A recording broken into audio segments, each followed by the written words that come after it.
Paz do Senhor, povo de Deus. Aqui é o evangelista Miguel de Souza, na cidade de Mariana Pimentel. Quero que Deus, através dessa mensagem, se particularize com você, com a sua vida. Que venha ser um canal de bênção na sua família. Você que já é inscrito nesse canal, muito obrigado. Todos os dias eu tenho oração pelas madrugadas, mesmo não sabendo o seu nome, mas eu incluo todos os inscritos nesse canal. Para que Deus abençoe ricamente a sua vida, a sua família. E se você é um servo de Deus, também abençoe o seu ministério. Eu louvo a Deus pela sua vida. Esse canal só existe porque tem você que visualiza essas mensagens, né? E que nos ajuda a compartilhar essas mensagens. Quero deixar nesse momento uma meditação para você, um texto bíblico que está no último livro da Bíblia, o livro da Revelação, ou seja, Apocalipse, capítulo de número 1, versículo 12. O nosso irmão João, amado irmão João, o homem que escreveu as 3 cartas, também escreveu o Evangelho que traz o seu nome, e também escreveu o livro de Apocalipse. Apocalipse capítulo 1, verso 12, então diz: E virei-me para ver quem falava comigo, e virando-me eu vi 7 cartiçais. Palavra muito linda aqui deste livro, né? O próprio João, quando começa a descrever esse livro, ele disse: Eu, João, vosso companheiro na aflição, estive na ilha chamada Patmos por causa do testemunho de Jesus Cristo. Estava ali quando o Senhor me mostrou, através de um anjo, as coisas que breve hão de acontecer. Então João começa a receber uma mensagem, e aí ao receber essa mensagem, ele automaticamente, para ter a veracidade, né? Ele disse: Virei-me para ver quem falava comigo. E virando-me eu vi 7 cartiçais, porque havia alguém falando com ele, e a voz que ele ouvia, a Bíblia diz, a princípio era a voz como voz de muitas águas, mas esta voz de muitas águas, não demora, ela mudou, era como voz de trombeta. João ouviu depois já como uma voz de trombeta, a princípio como uma voz de muitas águas. E a mensagem, alguém dizia para ele: João, que tu vê, escreve num livro e envia as 7 igrejas que estão na Ásia: a igreja de Éfeso, de Esmirna, de Tiatiro, a igreja de Laodiceia, a igreja de Filadélfia, a igreja de Esmirna. Quando João viu a importância desta mensagem, ele resolveu virar-se. Virei-me para ver quem falava comigo, porque a mensagem era uma mensagem muito séria, uma mensagem muito forte, muito poderosa. Apesar de João conhecer bem aquela voz, porque um dia João estava no túmulo de Lázaro e ele ouviu essa voz ecoar dizendo para Lázaro: Lázaro, vem para fora. Esta mesma voz é bem conhecida de João, porque certa feita ele chegou diante da Maria Madalena e uma voz semelhante a esta que ele estava ouvindo ali expulsou 7 espíritos imundos que oprimiam a Maria Madalena. Esta mesma voz desta pessoa que ele ouviu e disse: Virei-me para ver quem falava comigo, era a mesma voz que um certo dia ele estava no mar da Galileia e se levantou uma fúria do vento tão terrível. Alguns teólogos chegam a definir como uma espécie de uma tsunami, né? E aquela onda vinha para destruir aquela embarcação e eles bradaram: Senhor, socorre-nos, estamos perecendo.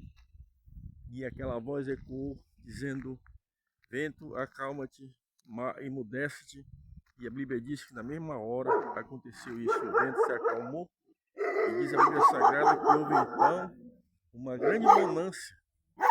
Então João conhecia bem esta voz, era uma voz bem conhecida da pessoa de João. Só que agora a mensagem que ele recebia era a mensagem que seria passada aos pastores daquelas igrejas.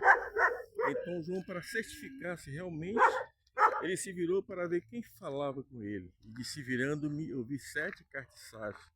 Quando João fixa os seus olhos no meio daqueles 7 cartiçais, ele olhou que no meio daqueles 7 cartiçais havia um semelhante ao Filho do Homem. Ele começou a olhar, olhando para a cabeça daquele homem, ele viu os seus cabelos brancos como a lã.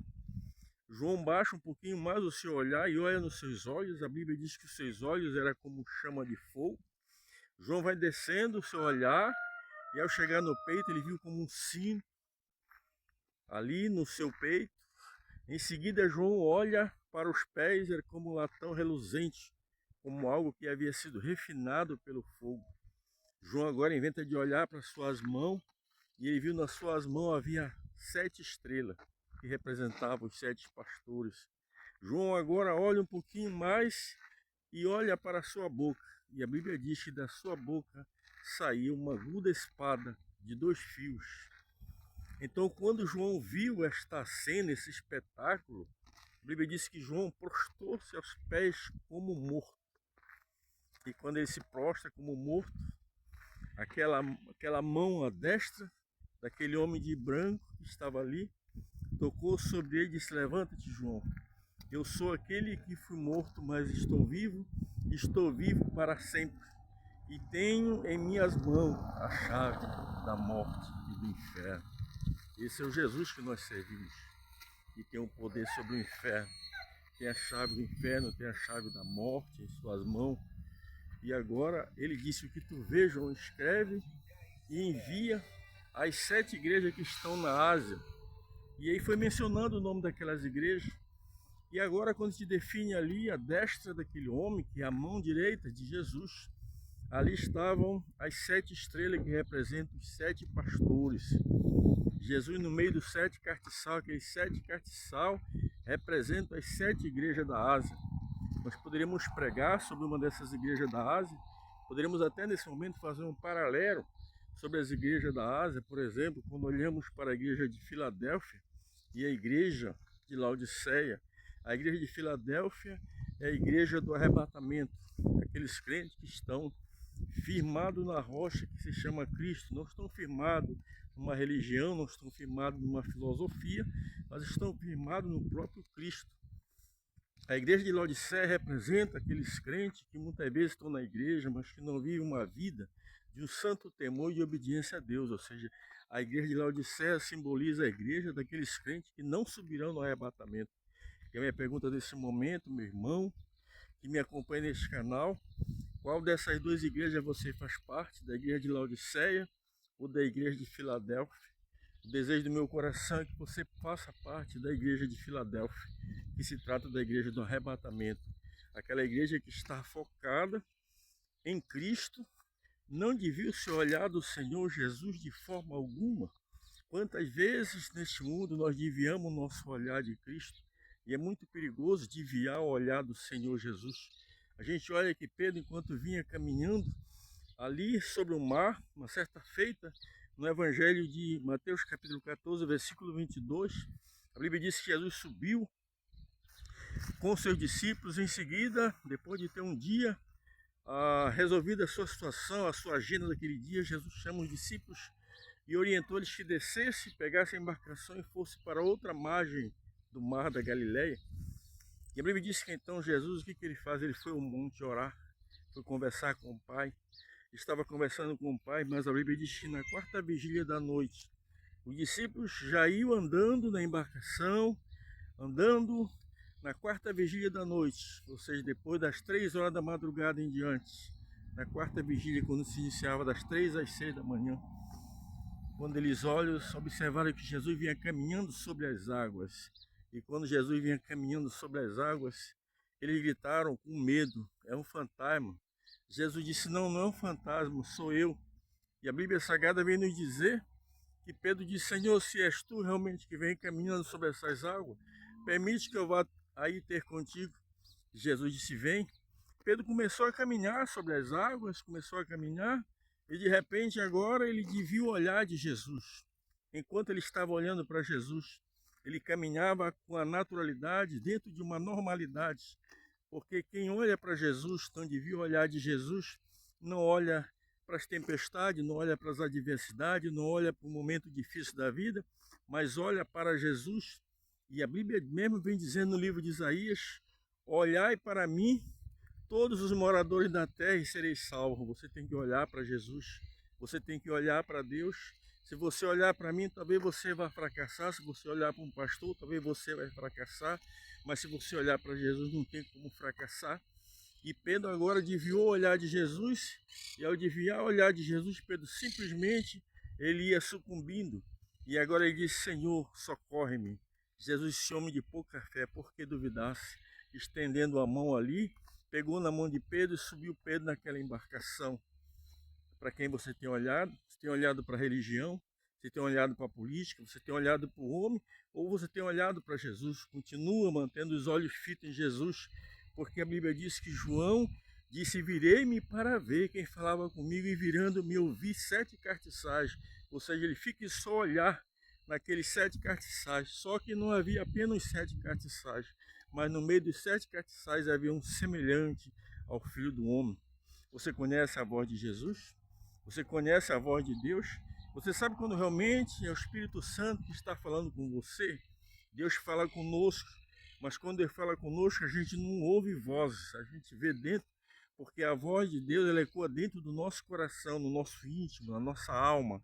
É lá que Deus se particulariza conosco, é lá que Deus fala conosco, no silêncio das madrugadas. Há poucos dias eu estava aqui em Maria da Pimentel e eu me acordei por volta das 5 horas da manhã. Eu não tinha nem aberto o meu olho e de repente o Senhor falou forte no meu coração: cuida bem da minha serva, que é a minha esposa, a irmã Dionete.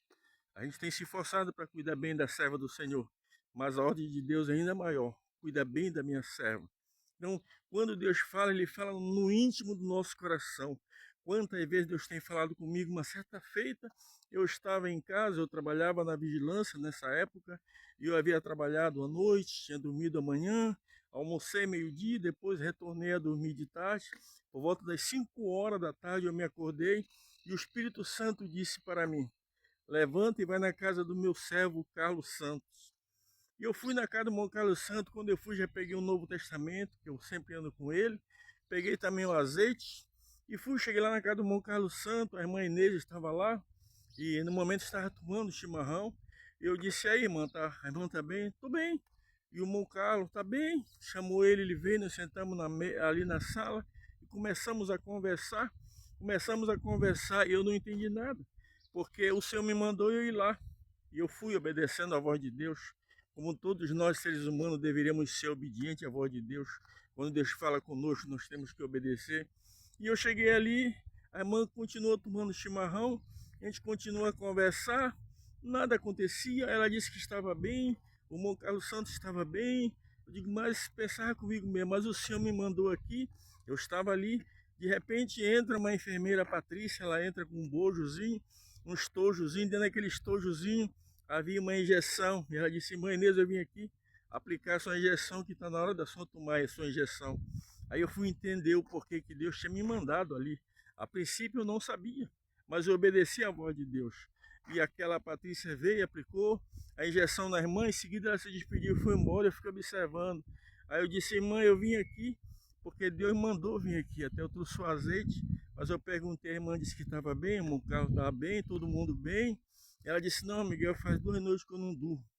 Me apareceu uma dor, tenho tomado remédio. Até liguei para a Patrícia vir aqui me aplicar, porque eu não estou conseguindo dormir, já faz 2 noites que eu não durmo. Aí eu entendi o porquê Deus tinha falado comigo, porque Deus tinha mandado eu ir ali. E aí eu peguei um dia a serva do Senhor, e o Senhor abençoou aquela irmã daquele dia. No dia seguinte, eu liguei para ela e disse que não precisou mais tomar injeção, porque naquela noite ela havia dormido bem. E muitas vezes Deus fala conosco como falou com João, porque João disse: virei-me para ver quem falava comigo, e virando-me eu vi 7 castiçais. No meio dos 7 castiçais estavam semelhantes ao Filho do Homem, nada mais, nada menos que Jesus, o Salvador da minha alma, Jesus de Nazaré da Galileia. E Ele fala com você nesse momento. Se você está passando por um problema difícil, a Bíblia diz no Salmo 37, o verso 5, entrega o teu caminho ao Senhor, confia nele e Ele tudo fará. Você tem que entregar o seu caminho ao Senhor, você tem que confiar no Senhor realmente de coração, para que Deus continue abençoando a sua vida e continue se particularizando com você, falando com você através da sua palavra, falando com você através dos seus servos, dos pregadores do Evangelho, e falando através também, acima de tudo, do Espírito Santo. Que Deus em Cristo nos abençoe, que esta mensagem ela venha impactar a tua alma, para levar você a não desviar o olhar de Jesus. Que Deus em Cristo nos abençoe e até a próxima mensagem.